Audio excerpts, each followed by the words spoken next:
Hey there, and thanks for watching. In this video, I'm going to be showing you some of the kids play areas aboard the brand new Disney Wish.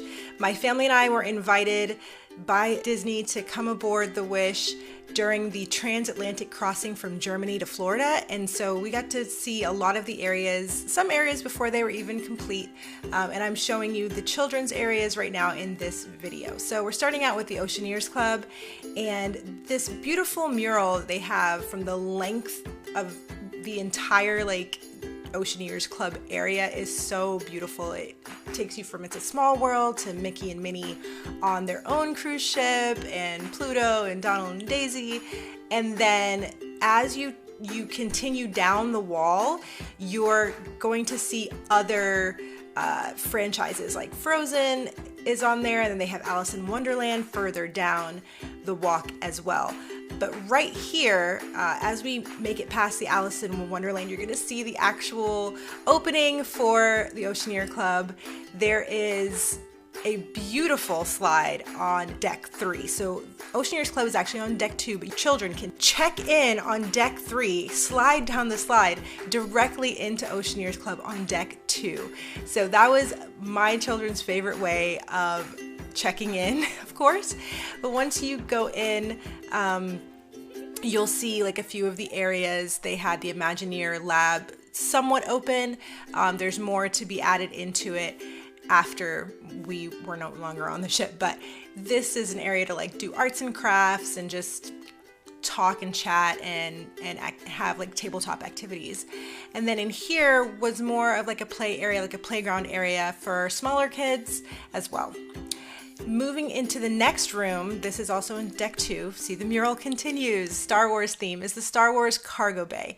And so this is a whole separate room, but it is still a part of the Oceaneer Club. And so when you're inside of this room, it's so immersive. As a Star Wars fan, I was in awe. I spent a lot of time in there just looking around, and it's beautiful. The theming is on point.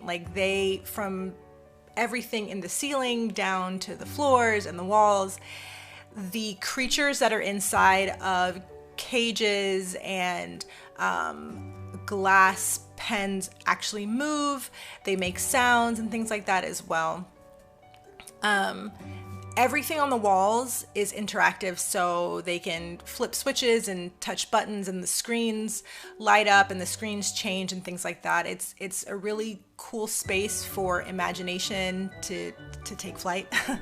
And this was just an area that the other ships didn't have. On the Dream, they had a Star Wars area, but it wasn't as set apart like the one on the Wish.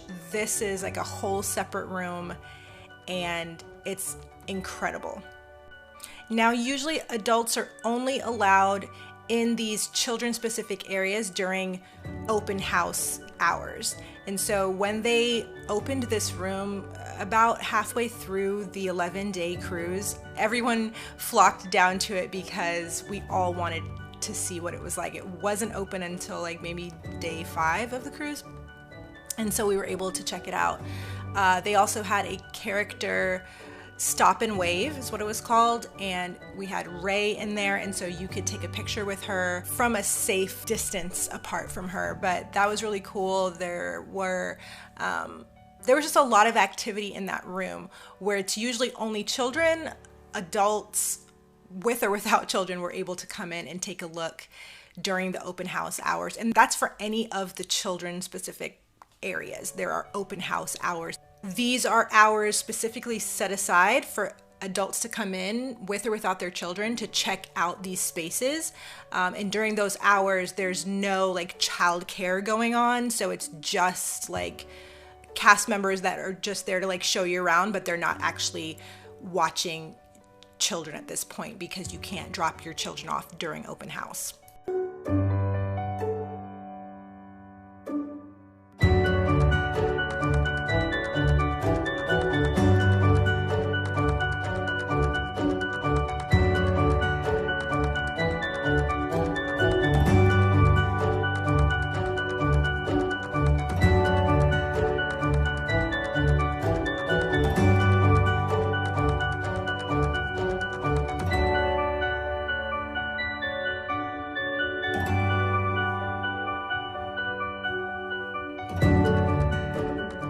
Next up is the Marvel Superhero Academy. This room opened up very close to the end of the cruise, and it is amazing. Another space for children only and a part of the Oceaneer Club. This room is for the Marvel fan, you know, the kid that loves all things Marvel.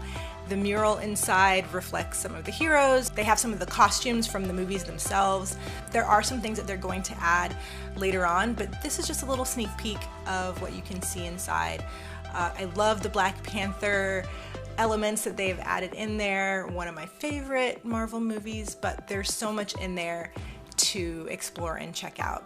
They also had a stop and wave with Spider-Man while we were there, and so the kids were able to take pictures with him and interact with him and speak with him and stuff like that, so that was really cool too.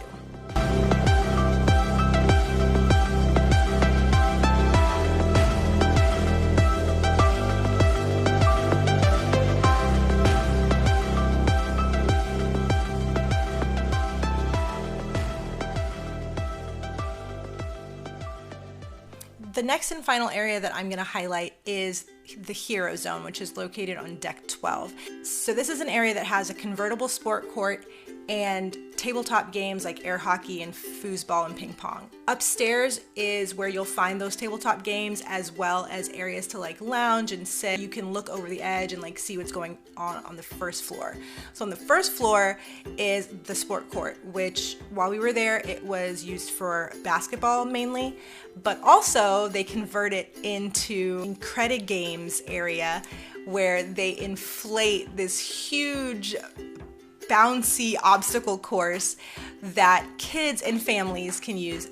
This whole area, the Hero Zone, is open to everybody. It's a great place to like come and play some basketball or run the Incredicourse or just play ping pong or just hang out. It's a great spot for families or friends to just come and have fun. That's it for my sneak peek footage, but there are many other kids areas on board, including Edge and Vibe, which are for tweens and teens respectively. And so there's just so much on board to do, and I hope that you and your family will have a chance to board the Disney Wish sometime soon.